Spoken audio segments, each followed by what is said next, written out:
সবাই হাতে হবো। নেতৃবৃন্দ আরো অন্যান্য নেতৃবৃন্দ আমাদের পাশে থাকবেন। এ পর্যায়ে বক্তব্য নিয়ে সংগ্রামী ভাইয়েরা,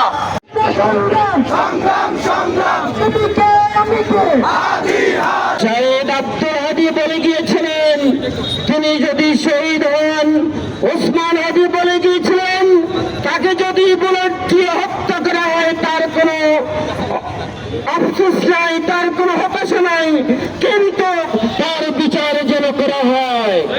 আমরা সরকারের কাছে স্পষ্টভাবে বার্তা দিতে চাই, যদি এক সপ্তাহের মধ্যে হাদী হত্যাকারীদেরকে গ্রেফতার করে না হয়, সারা বাংলাদেশ তরুণ এবং যুবকেরা অচল করে দিতে বাধ্য হবে। অতএব আগামী দিনে বাংলাদেশে, আগামী দিনের রাজনীতি, বাংলাদেশে যদি কেউ রাজনীতি করতে চান, দেশ চালাতে চান, এই আধিপত্যবাদ এবং সাম্রাজ্যবাদ বিরোধী অবস্থান নিতে হবে। ভারতের দালালি করে আগামীর বাংলাদেশ চলবে না। এই ভারত কখনো আমাদের বন্ধু হইতে পারে না। ভারত যদি মনে করে যে আমরা দিল্লির গোলামি করব, তাহলে ভারত ভুল মনে করছে।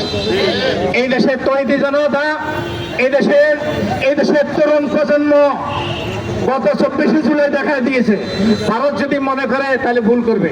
এই জন্য ভারতের প্রতি হুঁশিয়ার করে দেব। পাশাপাশি আমরা যারা তরুণ আছি, উদীয়মান, আমাদেরকে প্রতিজ্ঞা নিতে হবে যে হাদি বুলেট খেয়ে, হাদি যে শাহাদাত বরণ করছে, এই বুলেট সেই বুলেট শুধু হাদি নয়, পুরো 18 কোটি মানুষকে বুলেট করছে। ঠিক না ঠিক? সুতরাং এর বদলা আমরা নেব। কিভাবে নেব? এর বদলা আমরা তাদের যে 7 সিস্টার, এটা দখল করি আমরা নেব।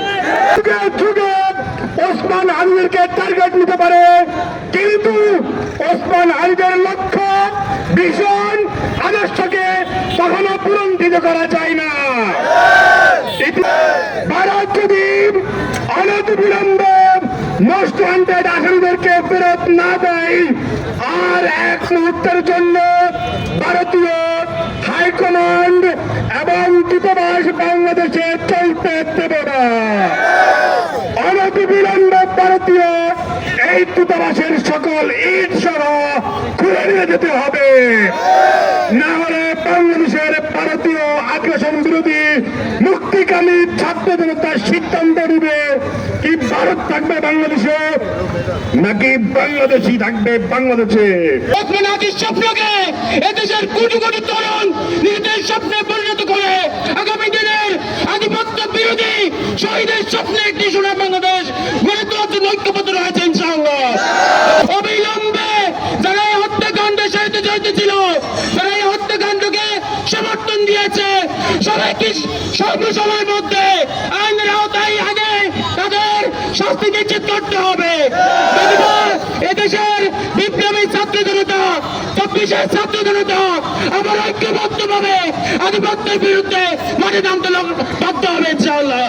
তাদের প্রধান হত্যাকারীদের পরিবার থেকে শুরু করে আরো বিভিন্ন লোকজনকে ধরতেছে, অথচ এখন পর্যন্ত দেখি নাই প্রধান আসামিকে গ্রেফতার করতে।